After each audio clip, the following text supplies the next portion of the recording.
Hurts again. Oh, it's murderous, Toot. Oh, I wish my cousin was here. Your cousin? Yeah, he was a good dentist. A DD? Oh, he was a DD. A good one, too. Oh, the only thing is he had to quit the whole business. He had to quit it? Yeah, his name looked so silly on the door. What was his name? Tweedle. DD. Come on. Yes, I'll get you some toothache drops. Toothache drops? Oh, yes. Oh, no. They're below. I used to work here. Oh, yes, here you are. How much are they? 15 cents. Yes, ma'am. 15 cents? Yes? Oh, excuse me. I forgot. I thought I was behind the counter. It's powerful stuff, man. Mr. Abbott, I don't understand how you can run around with a nincompoop like Lou Costello. I wouldn't dream of inflicting him on anybody else. Oh, God, here he comes. Well, my boy, did you get the toothache drops like I told you to? Uh-huh. Good. Now take a few drops, put it on your finger, stick your finger in your mouth, and rub it on the bad tooth. I can't do that. Why not? I drank it. Another 15-cent shot. You're going to make a nervous wreck out of me. That was good. All you do is cause me trouble. Just a minute, Mr. Abbott. It's very possible that you're a bad influence on this boy. Now, this happens to be no business of yours. Oh, you may not know this, Mr. Abbott, but a lot of people in this neighborhood resent your derogatory and insulting treatment of this boy here. See that, Abbott? I got friends. I should say you have. Just because Lou Costello happens to be a poor, unsophisticated, illiterate bore with the intelligence quotient of a delinquent midget, Mr. Abbott. That's stolen, Mr. Fields. And furthermore, Mr. Abbott, is it compensatory for you to abuse this poor, unsophisticated, incompetent mental moron just because he hasn't got the common sense of a half-baked imbecile? Look here. Now, just a minute, Abbott. Now, you had this coming to you for a long time. Yes, sir. And another thing, Mr. Abbott, I want you to notice this boy. Notice his blank, expressionless countenance, the receding forehead, the peculiar angle at which the ears leave the face, the thickness of his skull, the antediluvian physiognomy of this boy, the close resemblance to the early form of gargantuan ape. Can you possibly blame this boy for being a slovenly, unkempt, grubby-looking crumb? How do you like those potatoes? Try and get out of that one. Huh. Now, Mr. Abbott, I know what you're thinking. Don't quibble. You must admit that you've seen much more intelligent-looking specimens than Lou Costello in cages. I can't say that. Oh, you can say it if you want to. You just don't want to remember, Abbott. That's the boy. Of course. That's how everybody in the neighborhood feels about Lou Costello. Come on. Okay. Mr. Fields, will you do me a favor? Of course. What is it? The next time that you say a lot of nice things about me and you build me up, will you throw in a couple of knocks? I don't want everybody to think I'm too perfect. I'll be glad to. Well, my boy, is your toothache better? Yeah, I didn't even give it a thought. Well. Oh, now. They're gonna knock the tooth out. Wait a minute. Wait, don't get discouraged, kid. I've got a great idea this time. The first good-looking girl that comes along and insult her, you're bound to go to jail. Yeah. Look out, here comes one now. Hiya, Toots. You don't fucking swear. What's the idea of shouting my name out on a public street? Suppose some copper would have heard you. I'm on the lam. I'm hot. Do you understand? Get wise to yourself, chum. You never seen me. You never set eyes on me. And if I ever hear of you squealing, I don't know what to do with you.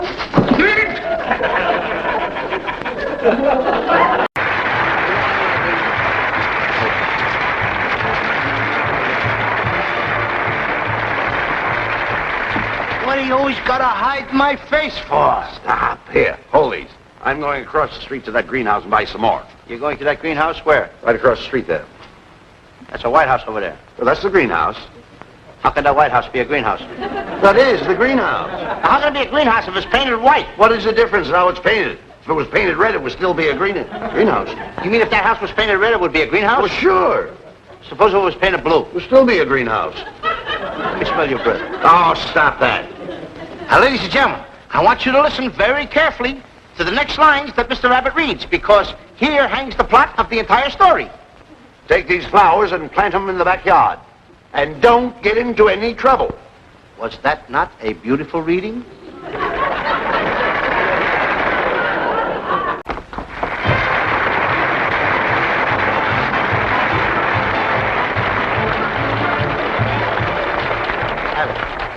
Why don't you let me pay Mrs. Crumbcake the 79 cents? What?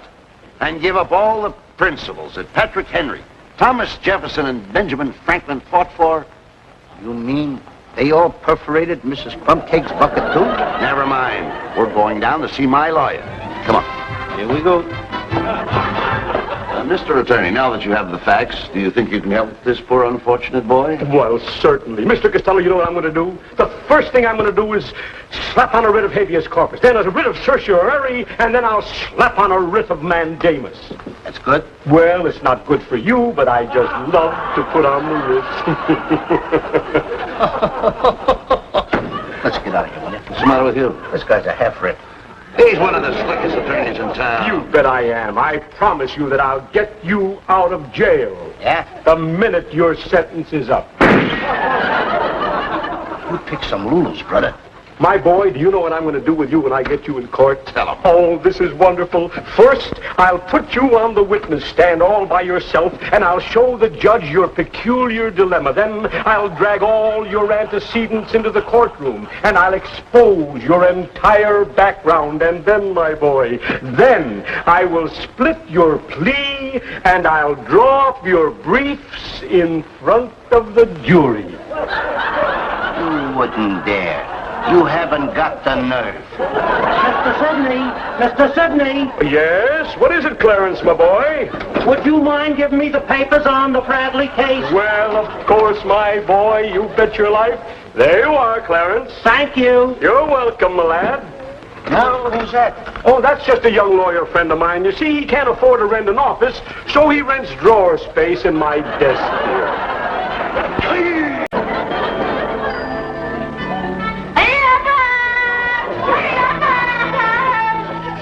Hey, Abbott, get me out of here, will you? The whole place is full of rats. What are you worrying about? I'm here.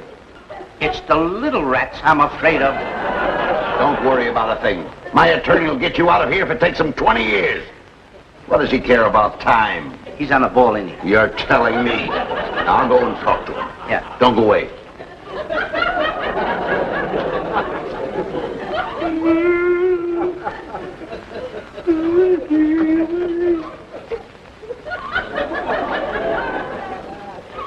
Hi, partner.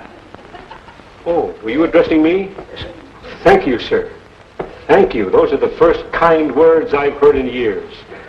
You see, sir, I wasn't always a dirty, filthy, scurvy bum like you. Mine is rather a sad story. Would you like to hear it? No, sir. Well, and I'll tell it to you. You see, it began many years ago when I was just a little boy. My father gave me the benefit of a good education. 14 years of grade school, preparatory school, college, and UCLA. Did you go to school, sir? Oh, yes, sir. You passed your examinations? No, sir. But I was first on the list of those who failed. Childhood. Well, then I met her. She was young, she was beautiful, she was desirable. A girl? A girl! Of course she was a girl. She was wonderful. She was like a flower blooming fragrantly in the garden of youth. And then one day, God in his infinite mercy smiled down on us, a little bundle of pink and white, a baby boy. I worked harder than ever, and then one day... A little baby boy? Yes. A little bit one? A little boy. But did he have blue eyes? Yes. And brown hair? Yes. And was he a little fat fella? Yes. Daddy. I was kidding. Go ahead. My boy, I worked day and night. And then one day, he came into my life. He was an actor, broken in health and spirit. I took him into my home. I said, make my home your home. And he did. Yes, I was a fool. But one day when I returned from my work, as was my wont, I called to her, Mary. Mary. Strangely, there was no answer. Mary. She was out. Mary. Mary. Mary. Mary. Mary.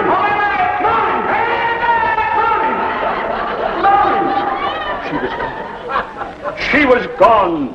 My wife, my baby, and the stranger. They were gone. What are you laughing at? Then began a search that lasted for years. I was only 21 days behind them as they boarded a United Fruit Line steamer for Buenos Aires. 15 days at Rio de Janeiro. 5 days at the island of Madagascar, 2.5 days at the Cape of Good Hope, 7 hours at Port Said in Egypt, and then 1 day at the gates of Calcutta. I found him. I was just about to pounce upon him, just about to tear him limb from limb, when my weakened condition, aggravated by the pitiless rays of the tropical sun, well, it just proved too great an obstacle, and I sank in the heap in the sands, and when I regained consciousness, he was gone. Then began a search all through the capitals of Europe, Rome, Milan, Paris, Moscow, Berlin, across the Channel to London, then across the Atlantic and back to America, New York, Pittsburgh, Chicago, Milwaukee, Patterson, and then Niagara Falls. Finally, at Niagara Falls, I found him again. He was standing there with his back to the falls, all eternity behind him, and retribution finally staring him in the face. When I saw him standing there, the man who had ruined my life, the man who had stolen my wife and my baby, the man who had made of me a miserable wanderer over half the face of the earth. When I saw him standing, all the pent-up emotion of years of suffering welled up within me, and with murder in my heart.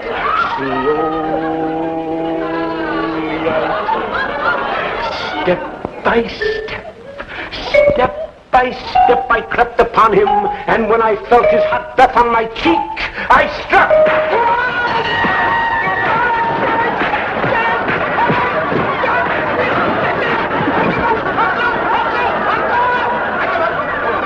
You're the gentleman with the kind face. What are you trying to do to me? Excuse me, I forgot myself. I'm so weak. No fault. I'd have done the same thing if I'd have caught the guy at Niagara Falls. Niagara Falls! I opened my big mouth. When I saw him standing there, slow. I'm gonna get it again.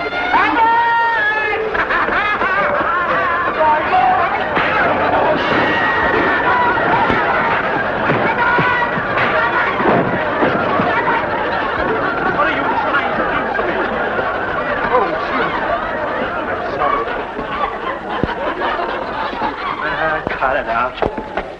Never again will I say that word. What word? That word that gives you off your beam there, son. What word do you mean? That word way up there in New York State. Where everybody goes when they get married. Where do they go? Up, you think I'm gonna say it, huh? Well, I ain't gonna say the word you think I'm gonna say. What word are you talking about? Go ahead, try and make me say Niagara Falls.